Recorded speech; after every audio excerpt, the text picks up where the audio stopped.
जो तो को कांटा बुए वहां को वो तू भला, वो भी साला क्या याद करेगा, पड़ा था किसी से पाला। शत्रुबोध ना होने के दुष्परिणाम।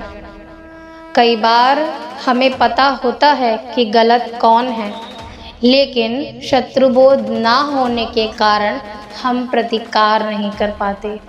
कई बार हमें पता होता है कौन गलत है, क्योंकि उनके कर्म यानी उनके एक्शन उनकी मंशा को स्पष्ट करते हैं। तो कई बार हम अपने विवेक से समझ लेते हैं। जैसे आश्रम मैनेजमेंट के काफ़ी प्रयासों बाद भी, काफ़ी कुप्रचार के बाद भी लोग स्वामी अमृतानंद जी से जुड़े, अपने विवेक के आधार पर सत्य को पहचाना। हम गलत को गलत होते देखने पर भी शत्रुबोध के अभाव में प्रतिकार नहीं कर पाते, जिसका परिणाम वो व्यक्ति हमारे बीच रहकर हमारे लिए गड्ढे खोदता है। हम साधक उसमें बार बार गिरते हैं, और इस बात का सबसे सटीक उदाहरण है आश्रम मैनेजमेंट, जिसके बारे में लगभग सभी साधक जानते थे कि वो गलत हैं, लेकिन शत्रुबोध के अभाव में हम प्रतिकार नहीं कर पाए, जिसका नतीजा 11 सालों से पूज्य बापूजी जेल में हैं। इसीलिए शत्रुबोध है अति आवश्यक।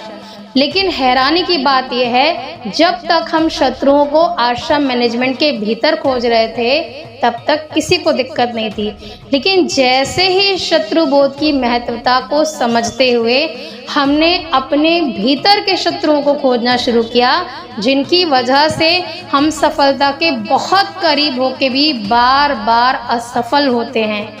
जब हमारा ध्यान शत्रुबोध के कारण इन बातों पर गया और हमने उजागर करना शुरू किया कि शत्रुबोध क्या है, एक आम इंसान को समझाने का प्रयास किया कि शत्रुबोध क्या है, तो हमारी आवाज़ को दबाया जा रहा है।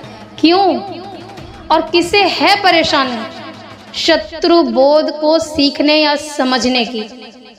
क्यों लोग इसका प्रतिकार कर रहे हैं?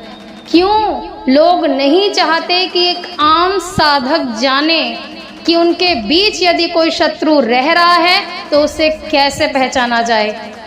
और लोग क्यों नहीं चाहते ये सत्य बाहर आए? और शंखनाद इस बात के लिए हमेशा अडिग खड़ा रहेगा कि सच्चे साधकों के साथ, एक आम और गरीब साधकों के साथ पूज्य बापू जी का नाम लेकर किसी भी साधक को छला गया है श्रद्धा के नाम पर, मानसिक तौर के नाम पर, तो हम किसी भी शत्रु को नहीं बख्शेंगे, किसी भी शत्रु को बर्दाश्त नहीं किया जाएगा, चाहे वो आश्रम मैनेजमेंट का हो और चाहे वो हमारे भीतर रहने वाला शत्रु हो, हम पर नज़र बनाकर बैठने वाला शत्रु हो, जिसने समय समय पर अपने लक्ष्य को साधा है साधकों को भटकाकर।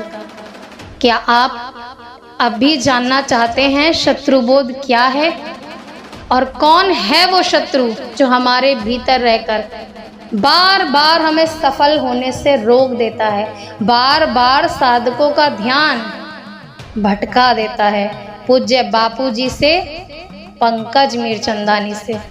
कौन है वो और किसे है डर इस शत्रुबोध का? आप कमेंट में मुझे कमेंट करके बताइए कि हम इस शत्रुबोध को जानना चाहते हैं और हम इस शत्रुबोध के लिए तैयार हैं। नाम कोई भी हो, चेहरा कोई भी हो, हमने अपनी पिछली वीडियो में कहा था हमारी लड़ाई, हमारा विरोध किसी व्यक्ति विशेष से नहीं है, हमारा विरोध उस विचारधारा से है जिसने एक आम साधक को पूज्य बापूजी के नाम पर ठगा। हम हर उस चेहरे का मुखौटा निकाल के फेंक देंगे जो आज तक एक आम साधक को ठग रहा है। हरिओम। जो तो को कांटा बुए वहां को वो तू भला, वो भी साला क्या याद करेगा, पड़ा था किसी से पाला।